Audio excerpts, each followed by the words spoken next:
पावसाळ्याचे दिवस होते. मी 7वीत असतानाची गोष्ट. संध्याकाळी शाळा सुटल्यावर घरी न जाता ग्राउंडवर खेळत होतो. ढग दाटून आल्याचं खेळण्याच्या नादात लक्षातच आलं नाही. शिपाई मामा ओरडल्यावर निघालो.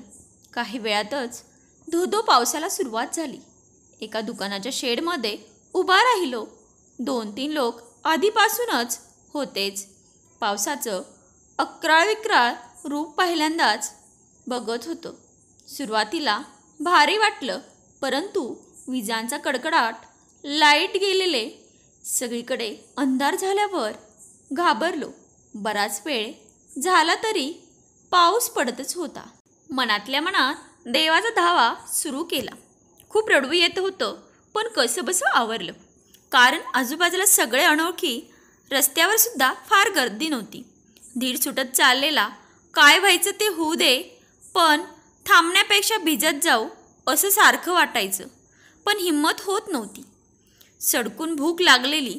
शेवटी कसंबसं रोखून धरलेलं रडू फुटलंच. हमसून रडायला लागलो तेव्हा सोबतच्या लोकांनी पाठीवरून हात फिरवत धीर दिला. इतक्यात माझ्या नावाची नेहमीची हाक ऐकायला आली. कान टवकारले तर आवाज ओळखीचा वाटला.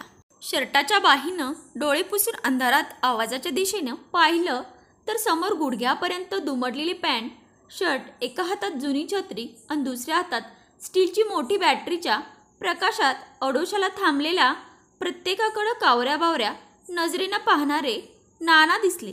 जीव भांड्यात पडणं ही शाळेत शिकवलेली म्हण पुरेपूर अनुभवली.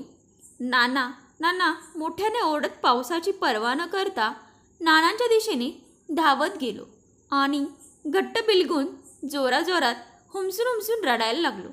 नानांनी उचलून कवटाळलं तेव्हा त्यांच्याही डोळ्यात पाणी होतं. नाना, तुम्ही रडताय? नाही रे, पावसाचं पाणी तोंडावर उडले. नानांनी तोंड फिरवून डोळे पुसलेलं पाहिलं, पण गप्प बसलो. घरी जाताना पाऊस होताच, परंतु आता भीती वाटत नव्हती.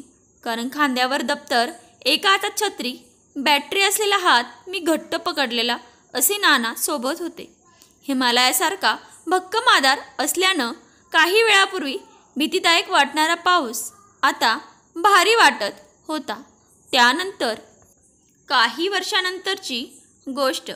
पावसाळ्याचे दिवस. संध्याकाळी 5 वाजताच आभाळ भरून आल्यानं लवकर अंधारलं.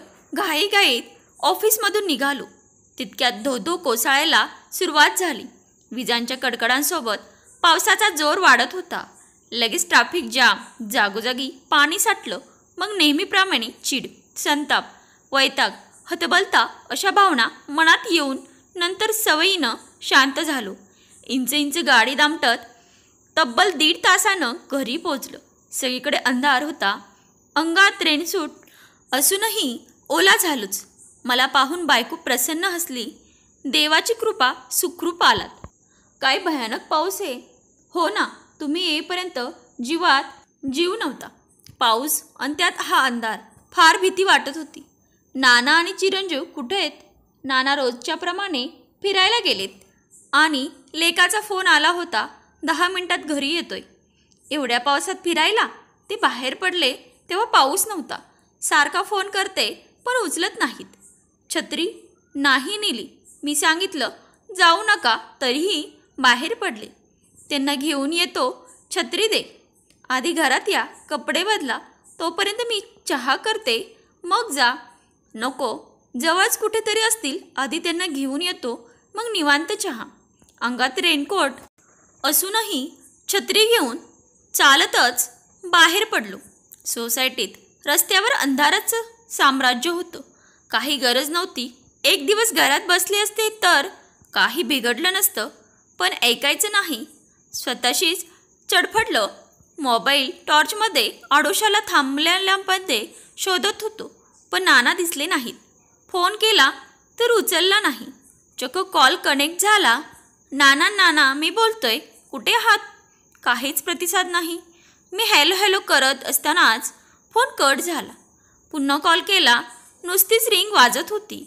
काही वेळानं उभा असलेला प्रत्येक माणूस नानांसारखाच वाटायला लागला. जवळ जाऊन पाहायचं, खात्री पटली की पुढे जायचं. असं करत करत घरापासून 2 चौक पुढे आलो, पण मनातली धाकधूक वाढली. 70 पार केलेले नाना कुठं असतील, कसे असतील, काय करत असतील?